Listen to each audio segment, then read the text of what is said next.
Hi, everybody. It is Lee Milteer, and welcome to Blonde Warrior of Solutions. I'm very happy to be here today, and I have with me a fantastic guest. And before I tell you about her, I want you to know that I have a gift for you. I want you to check out. It's called Five Types of Energy. It's about five different small videos, about 5 minutes each. It talks about mental, physical, emotional, spiritual, and financial energy. This is $100 gift to you, no charge to you. Go to this website, go now. Also, if you want to know more about me, you can go to milteer.com, Milteer. And I have a lot of books that you might be interested in. One of them is Reclaim the Magic of Prayers, which is a best-selling book on Amazon. And my latest book is Activate Your Inner Power, which means that you can open this book any place when you have a challenge and find great guidance for yourself. So go check those out at milteer.com. So let me tell you about our guest today. She's a person I have worked with for a long time. She's very respected.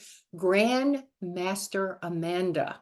She is a ninth degree Black Belt in Taekwondo. She has been teaching for 40 years, it won't look it, and runs a very, very successful martial arts academy in Johnston City, Tennessee. So if you're near there, you should check her out. She is an award-winning author and has just released her newest book called Master Character Lessons: True Life Moments from Master Amanda. She travels around the country. She teaches other martial arts school owners how to build their leaders and instructors in their own schools so that they can expand their businesses. She has recently begun speaking to business groups, entrepreneurial groups, and even college classes on how to successfully manage and market a small business. Now, she's been on TV for a long time, and she has a new local TV spot that shares good news stories about how martial arts can have a very positive impact on the local community and ultimately create a positive ripple effect that can spread globally. I want to introduce Grand Master Amanda. Welcome to our show. Thank you. Thank you, Lee, for having me. I am delighted to have you, Amanda. You have been someone I have followed and appreciated and really feel that you add so much value to the world. And I know you have a brand new book out, and it's called Master Character Lessons: True Life Lessons from Master Amanda. So, how does your book bring light into others? Well, I've had the privilege of working with you and learning from you for a number of years, and one of the things that you taught me was that, or saw in me, was you have a light, and it's important to share that light. And I think that one of the best ways to bring light into the world is to bring truth. And the stories in the book are true stories. They are some from my childhood, some from my teen years, and some as an adult, but all from the perspective of a martial artist, and how the events in my life have taught me about character and confidence, and things that I teach to my students daily. So I thought it was a good time It right is a now. good, it's actually a perfect time. And I'm going to reiterate how I feel about martial arts, that I honestly think that being in martial arts and teaching children in this crazy, chaotic world that we're living in, this is one of the best educations they can have, because you're teaching them character, courage, how to stand their ground, how to feel confident. You're teaching them things that none of the public schools teach, or I don't even believe the private schools teach. And the fact that everybody who has a child should really consider making sure that their child has this opportunity to go through this training, because it affects them their entire life. And Absolutely. this is why I'm so supportive of the martial arts industry. If I could turn back time and give my parents some money, I would have really, really loved to have been part of that as a child. And I know the people who have kids in martial arts.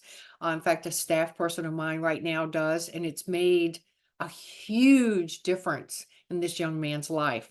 Great. He's a good So, teacher. yes, and so you're helping people, and I know you're on television and you're sharing like that, and please keep doing that. So I'm sure that people are saying to you, why release the book now? Well, I see just so much struggle and so much untruths and so much things that families and kids are being bombarded with, and adults too, that just are, what's right, what's wrong.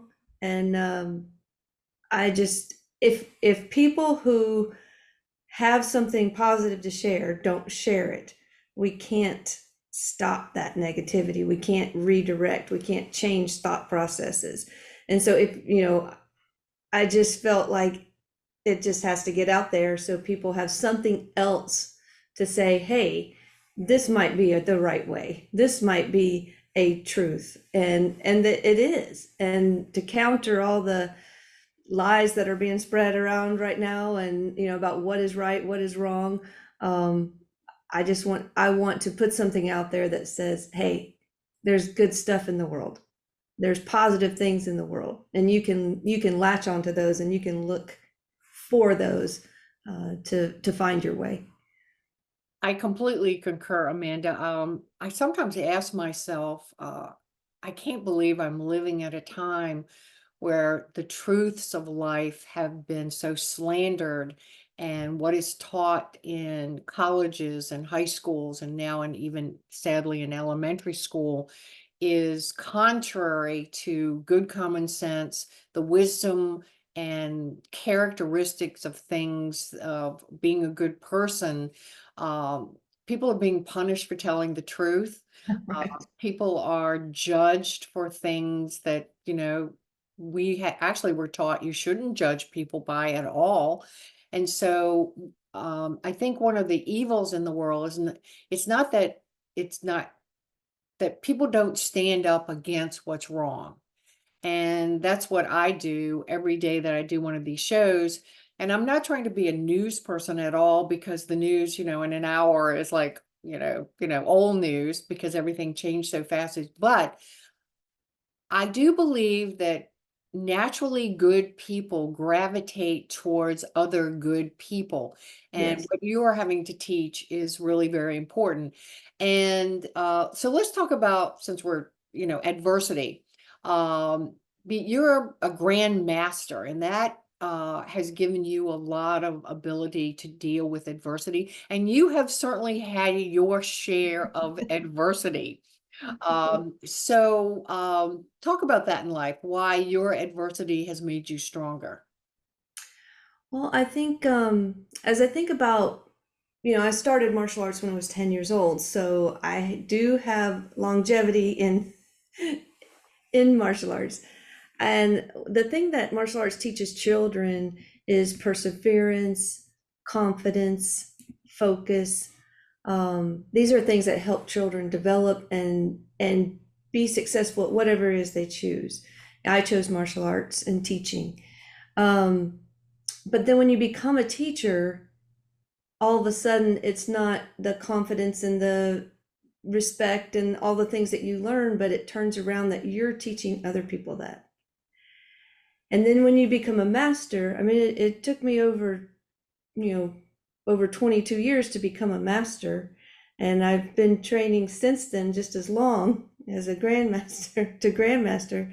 And what you find is that by teaching people these values and these character traits and to persevere and to be strong, you you hear that from yourself all the time, and then you end up, you know, reminding yourself who you are. When you're sitting there with a person in front of you that is struggling through something that you've been through, and you're telling them how to overcome, or how to be patient, or how to have more confidence, you're talking to yourself too. And I find that just sometimes I'll end into session, and I'll just kind of laugh at myself, was like, well, don't you think you were talking to yourself today? You're going through this and you're just reminding yourself.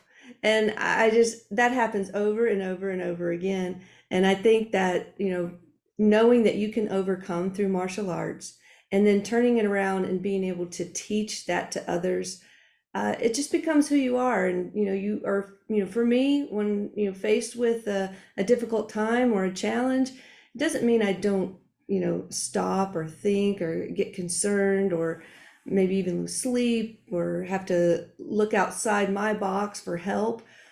But I know that I will get to the other side.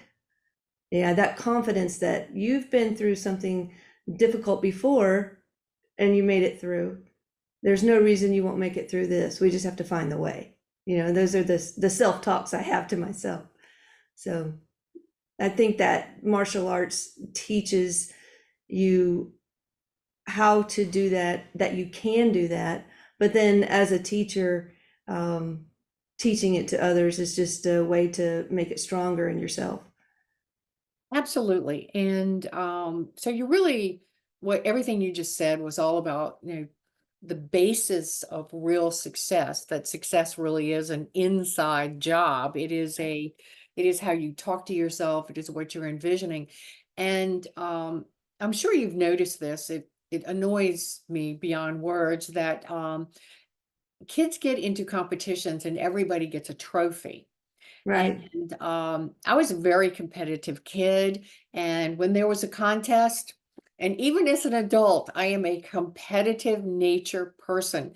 I had worked for public seminar company, and they had 100 speakers, and they would always have these big contests about, people who did this or that and the other. They'd get like a trip to Aspen or a free big TV or something.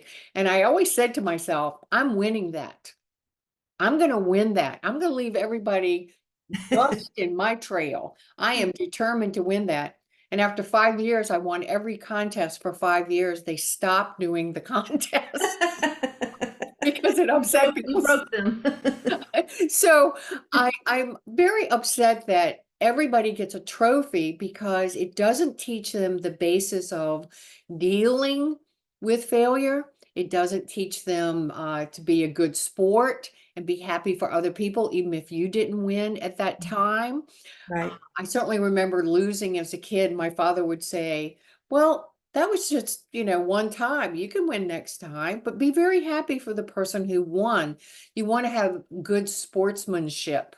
Absolutely. That's good sportsmanship is one of our tenets that we teach, and it's in a lot of our writings, and it's a lot of our lessons, not just for kids, but for adults too. But I do get asked about that.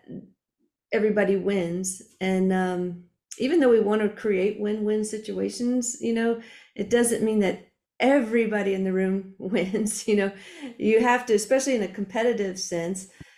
I appreciate a recognition for participation. So you got out there, you're 9 years old, and you went to all the practices and you played the games and you did your best job, and you should be recognized for that. That's a discipline and sticking with the team and support for your friends. But if you don't win the tournament, you shouldn't get the trophy. Let's get a round of applause or a certificate of participation, but absolutely there needs to be a clear winner, because what else, if we don't know what the clear winner is, how do we know how to strive for that? What's the point of trying if it doesn't matter? And then on the other side, the poor kids that are actually winning, there's no reward for that.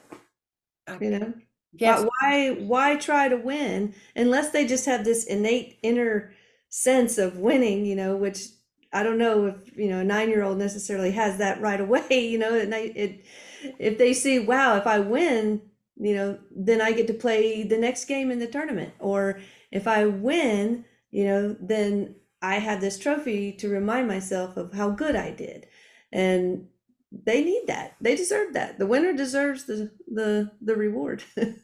Absolutely. And also, I believe that kids need challenges because that teaches them the foundation of their future, which is being an adult. Because Mhm.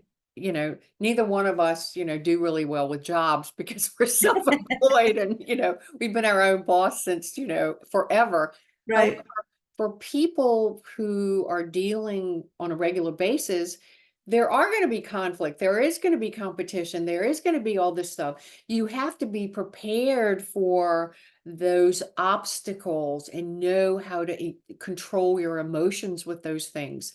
And when you don't give that, you're absolutely right. The winner feels like, well, what's the point of trying? Everybody gets this. Mhm.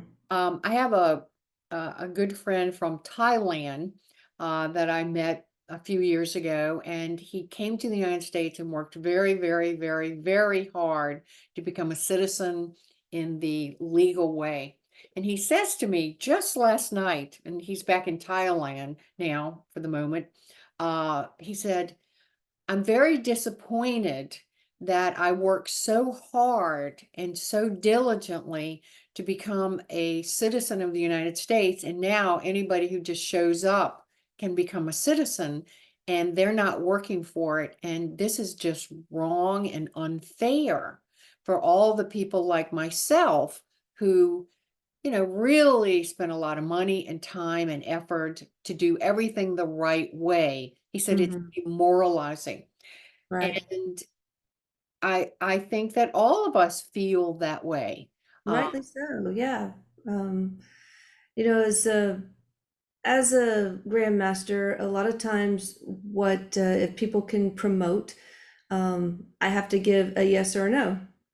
I have to say you're ready or you're not ready. Sometimes that's difficult. And e- even for me, I don't like to tell people you can't or you can't right now. It's not something I look forward to. But when I get in that moment where I think, should I give a little or should I stand with what's been tradition? I think of the people who went before that person. And I look them in the eye and say, I held you to a tougher standard, and then I let this person get by with less. What does that do for my integrity? And I think that there does have to be, a line. There does have to be what is right and what is wrong. And that's one of the great deceptions being taught right now in our country is that gray is the truth and black and white is wrong. And that's why our youth are so confused. I mean, there is gray. There absolutely is. If you look at the yin yang symbol, there is black, there is white, and then there is that in between, and there is times when there's very strong femininity, very strong masculinity, and then there's times in between where we are in the middle. But the truth is, it's black and white, and gray is that middle ground. And what's being taught right now is that gray is the truth and black and white is not, and that's really hard to combat, but that same truth of, whatever standard or challenge you had to go through, it doesn't hurt the next generation to have to go through those challenges too. Or you say, what is the way to enter the country properly and get your citizenship? That is hard. I have plenty of friends and family who have done that, and it's not easy. And they are upset too. They're upset too that they worked so hard for that. And they're very proud of their citizenship. yes. And some of that pride gets taken away. Yes, I wanted to talk about that to you today because I knew you had some intimate knowledge of that. And I also believe that a lot of things that is shown to children today is become an influencer and just Mhm. get on TikTok and create videos, which basically they're faking, and that they'll get rich and famous. There's this Right. lure to our our younger generation that your job in life is to be rich and famous. And there's a book I have ordered, and I've read a little bit about it, and it says dying to get famous. And it's basically about influencers who are doing anything and everything to basically fake being famous. Hmm. Some actual real gurus, which we won't mention, who are not in the martial arts business, thank goodness, but are in, different, they're pretending to be things. They're using AI to write their Mm. speeches. They are borrowing without giving credit wisdom of people. Even like I know this one particular person is really restating everything Bruce Lee ever said, but now he's putting his name on it. And of course, I recognize this stuff, and I'm like, dude, that's not yours to claim. Hmm. And so I do speak at high schools and elementary schools and colleges, and I bring this up, and boy, you know, leaning back and folding their arms and pulling their hats over their head, like they don't want to hear this. You've got to be sincere to be of service to people, and that you're just being famous and rich wasn't really the purpose of you being born. The purpose of you being born is, what are you contributing to the world? Right. What kind of leader are you going to grow up and be? And are you going to fall for this fake nonsense? But here was the real kicker, Amanda, is they did a real research on people who had millions of followers on TikTok who are completely broke, that they borrow money from their parents or their husbands or their 401k or something to pretend to have all this stuff. They go to hotels and pretend it's their living room. They borrow cars. They go to car dealerships.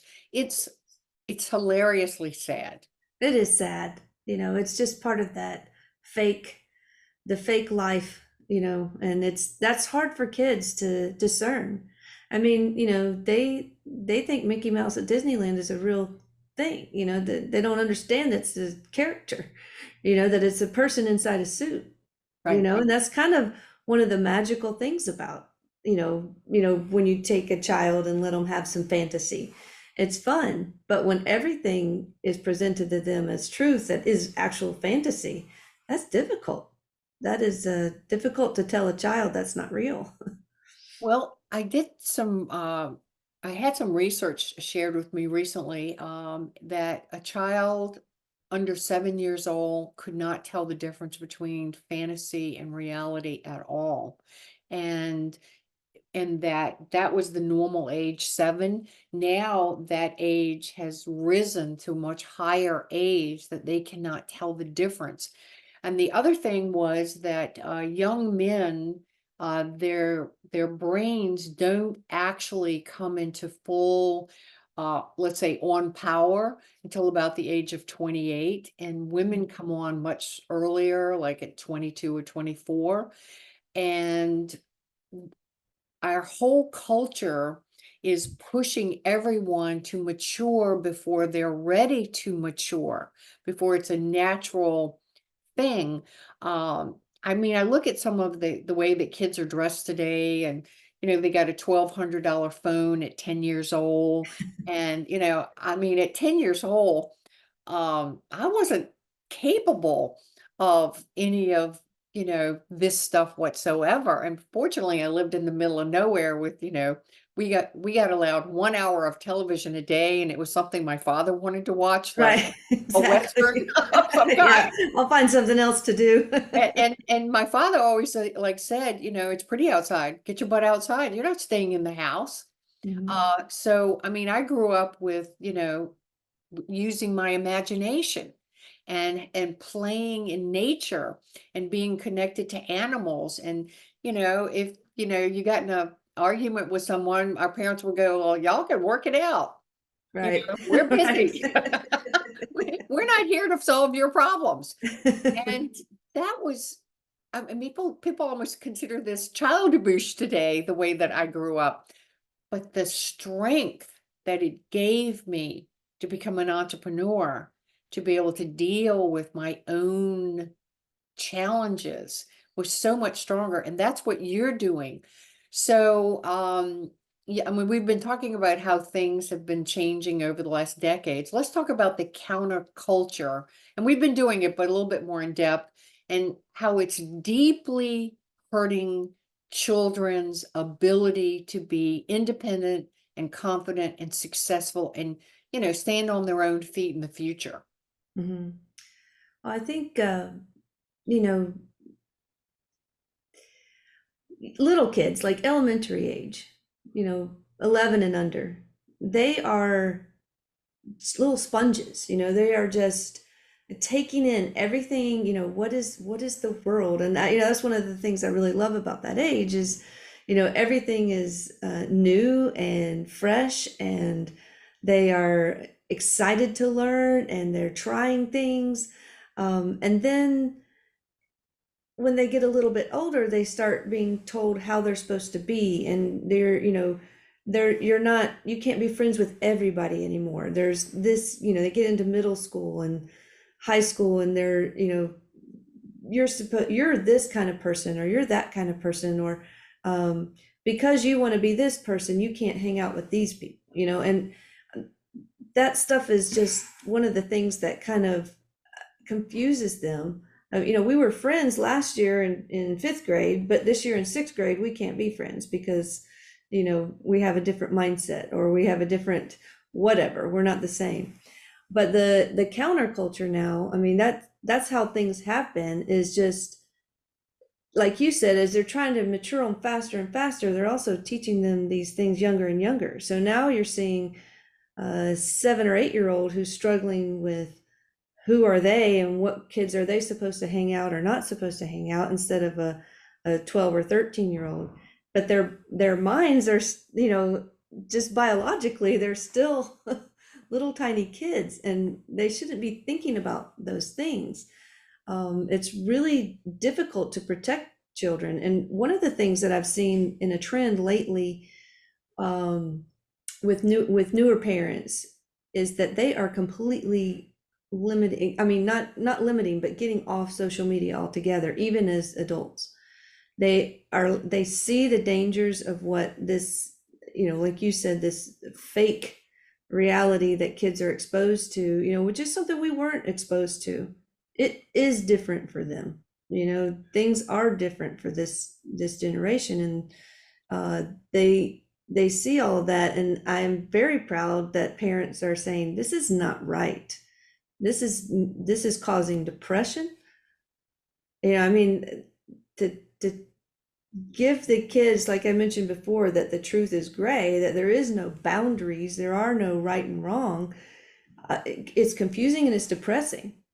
And that is one of the things that, I see with what's happening in the world right now.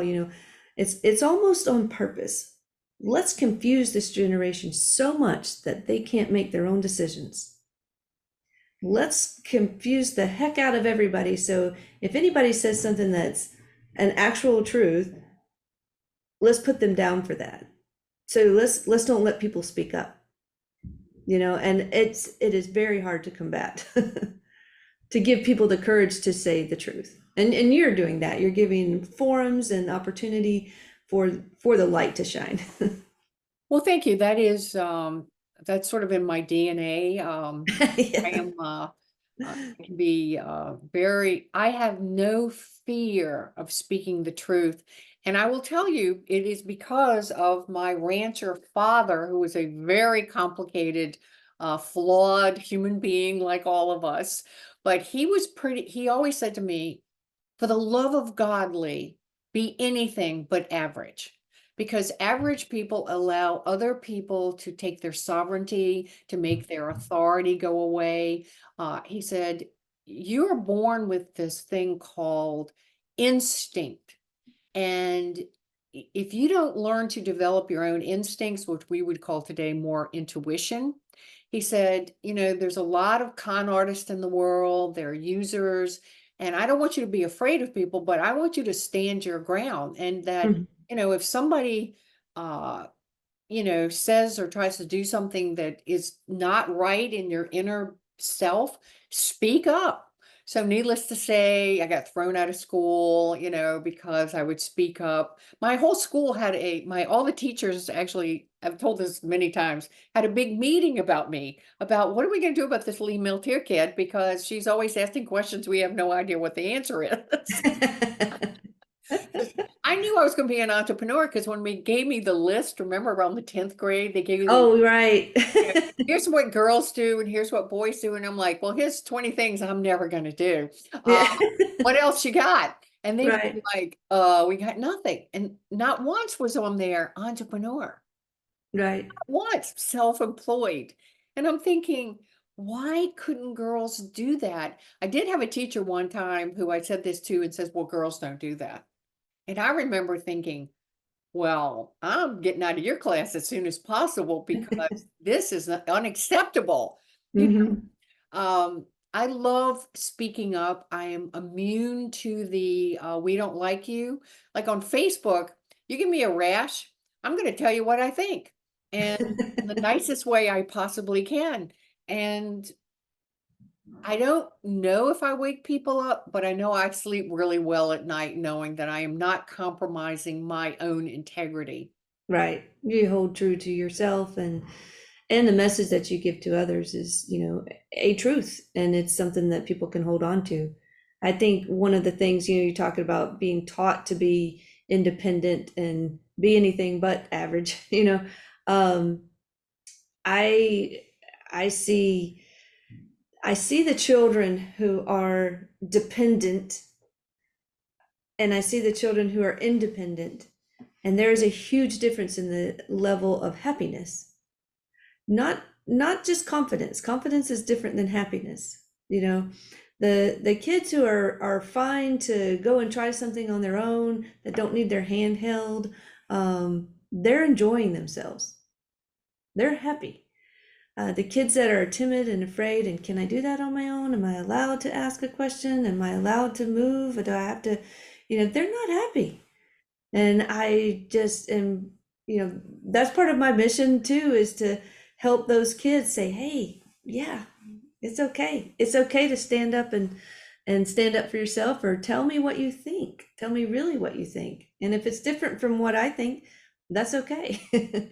Let's talk about it. Teens too, not just little kids, but teens I'm see glad, it. I'm glad that you said that because going back a little bit, I'm writing some notes about, I have, the research says girls in particularly who are on social media compare themselves to other ones and always feel inferior. So they're very unhappy. And that the depression rate for children has gone into hyperdrive like never before. Also, I love this about, independence or dependency. Um, I, I'm sure you did this. Like, I left. I had horses, and we lived in the middle of nowhere. I got on the horse, and basically, my parents said, "Be back before dark." Right, They have no idea where I went and what I did. And right, I didn't need to tell them because they had trained me enough of to be safe and what was right to do and what wasn't right to do. And today kids are wrapped up in, bubble wrap and put in the back seat and then, made to be terrified of the world. Well, where are your survival skills? right. So, I'm always saying to kids when I go there, learn to read a map without MapQuest. What if there's no internet? And Right, you need to know, basic things about survival. So, in the last few days, and it won't, it's normal, there's something always out, Zoom is out, or one of the phone right. systems is out, or, something is out. Um, and I was on the street walking my dog, and this person had a, a service that their phone was out. They were in absolute panic. This was a young adult, 26 years old. And I said, well, I mean, you're really in panic about the fact that your phone isn't working. And they are. The dependency on something outside of themselves versus that building what you do and in your new book about how to be self-sufficient, dependent on yourself. So uh, the other couple of questions I had for you was you mentioned spreading light. I love that. How do you actually and help others spread light just because they're different, um, and be more true to themselves? What are the things parents could actually do to encourage their kids this being dependent? Now, before you answer, I am fully aware that the school system just wants you to fit in and do what they say and not to ever give feedback. So I was always sort of the round person trying to fit into the square holes. Mm-hmm. And so I didn't fit in, and after a while I was at peace with not fitting in. And today I am so happy I did not fit in Mm-hmm. because I don't want to live an average life. Yeah, I think there's a lot in there. I when we talk about like kids and being able to be critical thinkers and being able to make decisions and you know, we have to, as adults, whether it's the parents, the grandparents, or me as a teacher, we have to allow children to make decisions. We have to allow them to, you know, obviously within parameters of safety and that sort of thing. But if they don't learn uh, at 7 years old on the playground how to handle confrontation, or somebody took their toy, you know, if they're not able to, like you said, handle it kind of on their own, um, and not have one of us jump in and stop it, you know, and say, you know, this is how you're supposed to behave. If they don't figure that on their own, or they're not allowed to, they're never going to have that dependence to do it. And they won't be able to do it at 13. And the consequences of a 13-year-old not being able to make the right decision is a whole lot worse than a 7-year-old. And then you go continue on, if they make bad choices at 13, 14, those are life-changing things. Those are things that can really head a child in the wrong direction because they haven't been allowed. I mean, even to pick out your own clothes, you know, just, you know, at 7 years old, if they don't match, but they chose them and they're confident and they're happy with it, it's okay. I mean, you know, maybe if you're going to a wedding or something, you need to be a little more strict, but just, you know, in their day to day, let a 5-year-old, let a 4-year-old pick out their shoes and their socks. And I went out to breakfast the other day, and there was a little 6-year-old girl, and she was in all out Cinderella, you know, out at a restaurant and breakfast, and her, you know, family was just in their, you know, sweats and t-shirts. And I just thought, I love that. You know, that little girl is like, I am a princess, you know, and she was just having a ball at her breakfast with her little glass slippers. And I thought, good job, parents, letting her do her. And I just, you know, that is the kind of thing we really need to let our kids do in order to be stronger and, you know, more confident as young adults. My mission with my kids, and it is also with my students, is to prepare children for adulthood, not to protect them from everything. I mean, you can't, you know, I want to feel confident that, like you said, if my 9-year-old's riding their bike around the neighborhood, that they're going to make the right decisions. And they can't do that if I don't teach them and let them do that, you know. So that, I know that was just one aspect of the things that you asked me, but it's something that sets the stage for the future. And even if you aren't there and your 17-year-old is making bad decisions, you can stop. You can stop and say, okay, let's look at all the choices and let's look at all the consequences. Because kids and teenagers, there are, in their minds, there are no consequences. You know, it's only, well, that happens to other people. I won't get in a car accident. That happens to other people. You know, I can speed, I can break, you know, do this. And they don't know that there are actual consequences. Adults do because they've lived through them. So we have to have the kids understand that, and you can stop and teach them. You choose this, here are the things that could happen. You choose this, here are the things that could happen. And just like they have to be taught how to do a beautiful martial arts kick, they need to be taught how to make good decisions. It's not necessarily natural. I agree. And the other thing, I'm sure you were going to bring up was the parents themselves, they have to be the true role models of the kids because I know if my parents lectured me, I'm rolling my eyes and Right. just like, oh dear, don't talk to me. What do you know? I'm 15. I know Yeah, I everything. know everything now. And I was quite the handful at 15, as you can well imagine. However, I love what you just said there is that as parents are doing things, if they actually took it upon themselves, like at the dinner table at night, one, not nobody have their phone out. Absolutely nobody is allowed to have their phone out at dinner or in a restaurant because this is very sad today to see Mhm. families just looking at their phone, groups of teenagers just looking at their phone. They're texting someone right across the table from them. And if they would start to actually say, well, I have a big challenge at work today, and if I do this, uh, and it doesn't work, these are the consequences of it, that they actually bring it up in their own lives, that they have challenges, they have to make decisions, and that, they talk about their own decision-making process. That would be Mhm. such a refreshing way to teach a child by example without the lecture. Because the older they get, the lecture is, less received well. Let's just say it that way. Yeah, Uh, it's a cycle. As a parent, you know everything for a while, and then you know absolutely nothing. Nothing.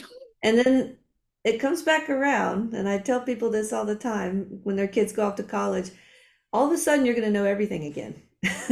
You know, they're going to call you, and parenting does not end when they walk out the door. They're going to be asking you, it's time for me to buy a car. What's the best thing? What do I do? And it does come back around where you know everything. But in that time, yeah, the family time, whether it's in the car or doing something fun or just hanging out folding laundry, it doesn't, all of those things can be times where we can talk about our lives. And I was just telling, we had a huge group of kids here this last weekend for an event, and I was telling them how the family is the ultimate team. We were working on teamwork. And I think that sometimes parents lose sight of that they can actually, it's not just us and them, the adults and the kids, but we're together, and we should all be working to make dinner a pleasant experience. We should all be working together to make sure we get out to school on time. It's not just one person in the family's responsibility. And then when they start working together like that, like you're saying, as they get older and can understand, hey guys, I've got a big project tomorrow. I'm not going to be able to be available. Y'all are going to have to take care of this, that, and the other. I need y'all to step up on the team today, and that can help them see that, one of the problems with the counterculture is that it makes people very narcissistic. Like everything's about me, Right. and one way we can counter that is say, no, we're together, we're a team. What you do affects me, what I do affects you, and we can have a successful outcome together. And teaching them that, I've got this big thing, and then they can ask you when you get home from work or when they see you the next day, how did your event go? Or how did that meeting go? Or how did your presentation go? And you can be all part of it together, and you enjoy the success, or it may have gone absolutely horribly, and they can be there to comfort you at the end of a bad day. But the togetherness thing, if we don't teach them how to communicate within the family, it's going to be very difficult for them to learn how to do it elsewhere. And then you can see if they communicate poorly, you can redirect and say, hey, I hope you're not talking to your friends like that or your teacher like that, and teach them those things at home. Yeah, that would be great. Would I spoke at uh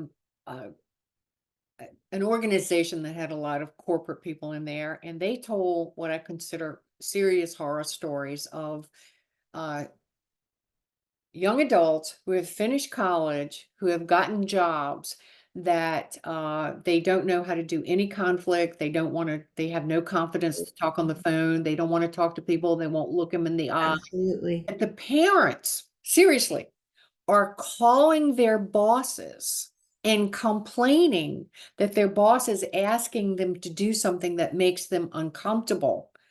And the bosses are pretty much, what the hell is this? You've got this education, we've given you an opportunity now as a young adult, you got a job, we're paying you, and you won't do just some fundamental things that we need to be done. And the parents are enabling, 24, 25, 26, 27-year-old young adults. And here is shocking to me that they say that some of the interviews, the mothers are coming with the interviews with a 24-year-old. And I said, well, how do you handle that? And they said, we end the interview as soon as possible because, we know what little slice of, bad It's stuff. not going to work. This isn't going to work. This isn't going to work at all. So, Right. I do want to share, and I saw this on Epic Times recently. I like Epic Times because they share some terrifying information about what's going on, but they share really good stuff too. And a family made a deal, and they had kids from 3 years old to something like 17 years old. I think they had 5 kids. They all ate dinner with candlelight, and that there was no electronics. They had a basket, everybody puts their thing in. And they said after 2 or 3 weeks that that whole ritual of everybody, the kids got to light the candles. They took turns who got to light the candles. It was this private, intimate dinner. And they said they started laughing. And then they said they started playing board games. Like the kids back to board games at night with each other instead of watching TV and just being on social media kind of things. And they said within a month, we saw the behavior of our children drastically evolve into more interested in each other, kinder to each other. He said there was something about the candlelight that was the pattern interrupt from the Mm, busy, let's just, shove the food in our mouth and get on to our own separate lives. right. So I just wanted to offer that to our listeners today because I think we have to start somewhere. And I'm a big believer in disruptors. Uh, Yeah. if something's not working, do something drastically different. And I also want to reiterate how important I think it is for all parents listening today. If you can get your kids in martial arts training, and not all of you can come to Tennessee and work with, Master Amanda, but there are wonderful academies, martial arts academies all over North America. Absolutely.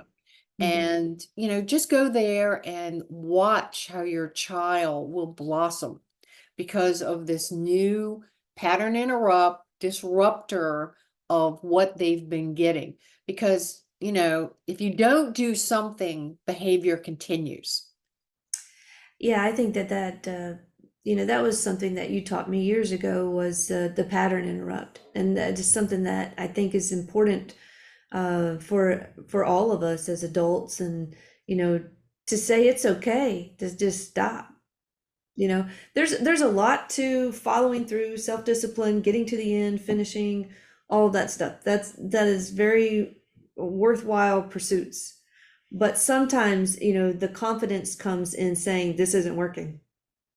And the confidence comes in, and the right answer is to stop, toss the idea or toss the situation and start over, or, like you said, something very strong and bold, and we're going in a different direction, and I've done that recently here with my family. I run the business with my kids, and some of the stuff just, maybe things we'd always done it that way, or you get in a rut, or life is just busy and you stop thinking about stuff.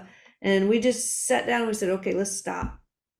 There are no wrong answers. There's no, you know, anything that we throw out on how to redirect this is allowed. And you just start brainstorming. And I have to say, looking, this was a few months ago, the change to the trajectory of our life and our business is just on a completely different way that we thought we were going. And it's in a positive way. But it took that stop, let's figure something out and do something different, and whether it's candlelight or changing rooms or changing times or what you eat, a different diet. It's important. It's important to say it's okay, this isn't working, let's stop and make something happen. You're not a failure, you're actually winning when you do something like that. Yeah, well said, well said. So, tell us some of the new things for business that you have coming up on the horizon. Oh, wow. Well, my son said it well the other day. We had a chance to speak at the College of Business here, and we were talking about being entrepreneurs and small business. And one of the things that he said was, we think that we're working and we're working on our business and we're giving ourselves more free time. And he said, and then one of the things me and my mom do with more free time is create new businesses. He said, so apparently that's what we like to do, create. And so we have embarked on a martial arts instructor academy. So it's actually a academy for instructors across the country and beyond, how to teach instructors in your school, how to get more instructors, because everybody wants more students. But when that happens, and hopefully it does, now what? Well, how do you keep them? How do you keep them serviced? How do you make sure that the values that you taught, when you have 300, 400 students, you can't be the teacher for every one of them. So how do you make sure that the staff that you have teaching and leading are really putting forth the same message that you want? And so our goal is to help other school owners do that. So as they grow, give them tools, give them lesson plans, give them video content and support. We do weekly support with them too on how to build a dream team of instructors so that they can have more free time if they want to create another business.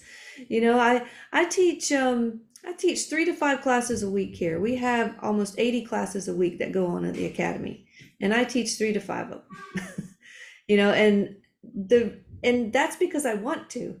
I could just step away and be, an absent owner, but I love it. And so I'm like, no, guys, this one's mine.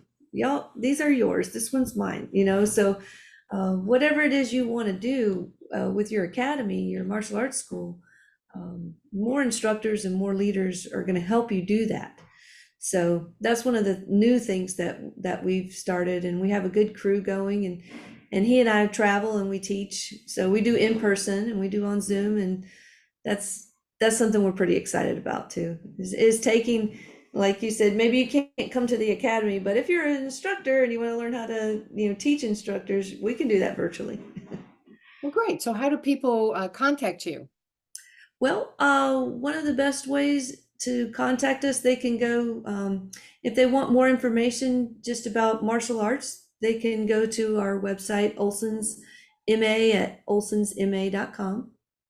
If they want, Spell that for us, Olson. OLSONSMA, Olson's Martial Arts at olsonsma.com.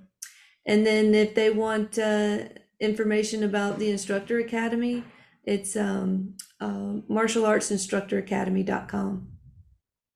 So, of course, they're welcome to look me up here in Johnson City, Tennessee, at Olson's Martial Arts Academy, and I'm usually pretty available.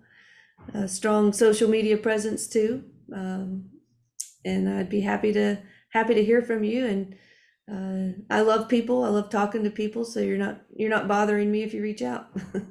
Okay, well, thank you so much, Amanda, Master Amanda. And I hope that your work on television is being gotten to the right parents and the right people, because I know you devote a lot of your personal time to giving back to the community, I which do. which is super important. And your book, Master Character Lessons, True Life Moments from Master Amanda. How can they get that book? That is on Amazon. So you can go to Amazon.com. Of course, if you reach out to me personally here, I can get one to you, or you can stop in. If you're through my little small town, please do stop by, and I'd like to meet you. But yeah, Amazon.com. I have that new book, and then also my parenting books are on there too, and how to create a happy and harmonious home is one of people's favorites. So you can find those there. And was that under like Master Mom? It was, yeah. I had, in fact, the students still call me Master Mom, and I am her, and Master Mom has a lot of insight to helping your family and helping kids grow up with confidence, and so those books have a lot of information in that. So for everybody who has kids, or maybe you're a grandparent and you realize your kids need some help raising their kids, please look into the Master Mom series of books. They're absolutely excellent. I've seen them, highly recommend them. And Amanda, thank you so much. I'm so happy that you were here with me and the Blonde Warrior for Solutions. And I love that. Yes. yes, that was actually suggested to me, and it sort of stuck. And it takes a little nerve to actually do that, but I was like, what difference does it Well, make? if anyone can, you can, Lee. And thank you for having me today. It was a pleasure. Thank you so much. And before we leave, folks, I want to remind you, don't forget to go to 5typesofenergy.com. Write that down right now. And you will, within a day, receive your first 5-minute video. And the first one is on, you have mental, physical, emotional, spiritual, and financial energy. That is your life currency every day. These videos are shown in churches and schools and colleges and businesses. And basically, I did them because I wanted people to understand that success is an inside creation, and that you have currency that you spend every day, and that you'll have a lot more in your life if you know how to spend your currency, with wisdom. So, Amanda, thank you so much. And we will definitely have you back. Okay. Thank you, Lee. I appreciate you. Thank you so much. I appreciate you. And folks, we're going to call it a wrap. See you next week.